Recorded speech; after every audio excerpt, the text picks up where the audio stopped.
My sister broke my $2,500 wheelchair as a joke, so I took her to court. I'm a 25-year-old guy, and I've been paraplegic since I was 18. An accident changed my life, and now I rely on a custom wheelchair that cost me $2,500. It's not just a chair. It's my independence, my way of getting around, my freedom. My family's always been close, or at least, that's how it used to feel.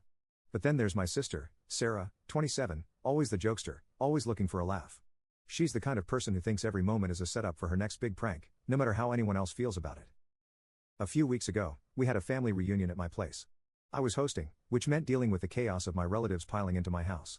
I like seeing everyone, but it's always a lot. And then Sarah shows up late, already smelling like she'd had a few too many drinks.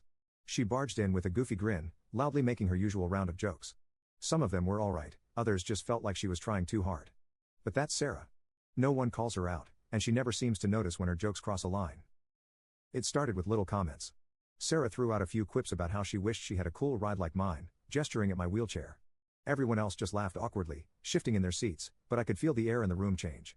I tried to shrug it off.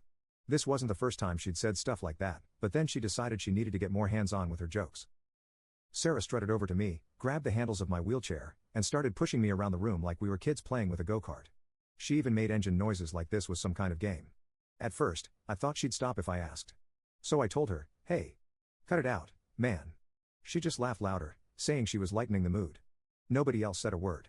They just kept glancing around, some trying to pretend like they didn't notice. I looked at my parents, but they just gave me that look that said, "Just let it go." But I couldn't.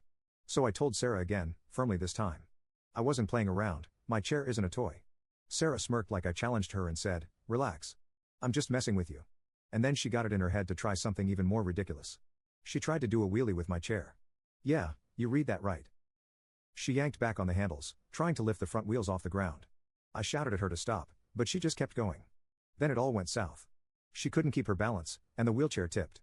One of the wheels landed hard on the floor with a loud crack. I barely managed to catch myself as I tumbled out of the chair, but my focus immediately snapped to the wheelchair. The right wheel was bent out of shape. The frame was twisted. It was trashed. The room went dead silent, and for a moment, I thought maybe, just maybe, Sarah would realize how badly she'd screwed up. Instead, she just shrugged and said, "It's not a big deal. I was just joking around." She didn't even apologize. My face was burning with anger, but all she could see was her own embarrassment. I demanded that she pay for the damage, but she just threw her hands up and said she didn't have that kind of money. Some family members jumped in, trying to play peacemaker. My aunt said, "Sarah didn't mean it. She just got carried away." My uncle thought I was blowing things out of proportion, saying, "You know how Sarah is." But this wasn't about how Sarah is. This was my mobility, my independence. And now I was stuck using a manual backup wheelchair that's a literal pain to get around in. It's clunky and way harder for me to move around in, but I had no choice. I kept pushing Sarah to pay for the repairs, but she just kept saying she couldn't afford it. It became obvious she thought I'd just drop it and move on. But after that night, I couldn't just let it go. A few friends who'd heard the story couldn't believe how Sarah acted, and they were the ones who helped me see my options. They pointed out that if Sarah wouldn't take responsibility, I could take her to small claims court. At first, it sounded extreme. But the more I thought about it, the more I realized this wasn't just about the money. It was about holding her accountable for once. So that's what I did.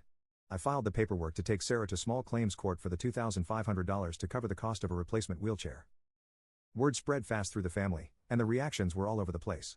Some said I was taking it too far, that I was going to ruin the family over a stupid mistake. Others, mostly the ones who'd been on the receiving end of Sarah's pranks before, thought she finally needed a wake-up call. But for the first time, I didn't care what they thought.